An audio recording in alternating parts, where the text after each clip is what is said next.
Nut বল্টুর কাণ্ড কারখানা। বাবা বলেছে এক দৃষ্টে ফাতনার দিকে তাকিয়ে থাকতে হবে। আমরা কাল মাছ ধরতে বসবো। বেশ তো বসবি, যদি আমি সময় করে উঠতে পারি তাহলে আমিও আসবো। খুব ভালো হবে তাহলে। মাছের চার বানিয়েছিস? মাছের চার? সেটা আবার কি? আরে মাছের চার মানে মাছের খাবার। জানিস তো মাছের চারে যদি পিঁপড়ের ডিম দিস তবে দারুণ কাজ করে। পিঁপড়ে তো ওইটুকু, তার আবার ডিম। বাবা সব পাওয়া কোথায়? আমরা তো মাছের খাবার বানিয়েছি, আটা ভাত এইসব নিচ্ছি তো, এটা হবে না? হবে না আবার কি, খুব ভালোভাবে হবে।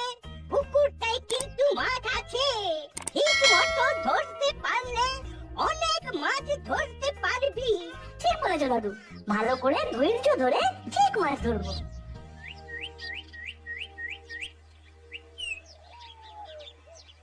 একটা কথা হঠাৎ মনে পড়লো। কি কথা? কাল আমরা মাছ ধরবো, পরশু আমরা মাছের ফিস্ট করবো।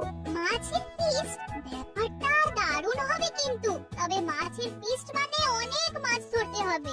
আরে ওই পুকুরে অনেক মাছ আছে, ঘাবড়াস না। ঠিক বলেছিস, be positive and think positive. চল এখন আমরা নিমন্ত্রণ করতে যাবো। প্রথমে যাবো বড় বাবুর কাছে। চল তাহলে।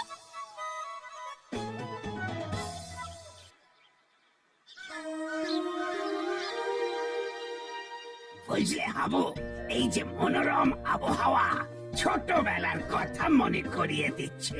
এই সময় কত কিনা করতাম, গাছের থেকে পেয়ারা পাড়তাম, তার বাড়ির আম পেকেছি তার বাগানে চলে যেতাম, আর একটা কাজ করতাম, কি বলো দেখি? যা সবজি। গ্রামের পুকুরে মাছ ধরতাম। আমরা ধরতে যাচ্ছি মামা। কাকে ধরতে যাচ্ছিস? কি ধরতে যাচ্ছিস? মাছ, ছোট বড় মাঝারি নানা ধরনের মাছ। এই ছুটিটা আমরা আমাদের পড়াশোনা আর মাছ ধরা এই দিয়ে কাটিয়ে দেবো। সকালবেলা মন দিয়ে 4 ঘন্টা পড়ে নেব, তারপর আমরা তিনজনে মাছ ধরতে বেরোবো। বাহ, চমৎকার! তোরাও মাছ ধরবি, তার মানে এই ছুটিটা তোদের মৎস্য পর্ব। এটা আমাদের মৎস্য পর্ব। আসল কথাটা তো এখনো বলিনি। তা আসল কথাটা কি? আমরা মাছ ধরবো আর সেই মাছ দিয়ে ফিস্ট হবে, শুধু মাছ দিয়ে ফিস্ট। বাহ, তোরা তো লোভ লাগিয়ে দিলি। সাদা ফিনফিনে চালের ভাত, আর শুরু হবে মাছের তেল চচ্চড়ি দিয়ে, তারপর মাছ ভাজা ছাঁকা তেলে, সঙ্গে সোনা মুগের ডাল, তারপর মাছের কালিয়া। আর যদি মাছের পেটে ডিম থাকে তো কথাই নেই। কেন মামা, ডিম থাকলে কি হবে? কি হবে মানে?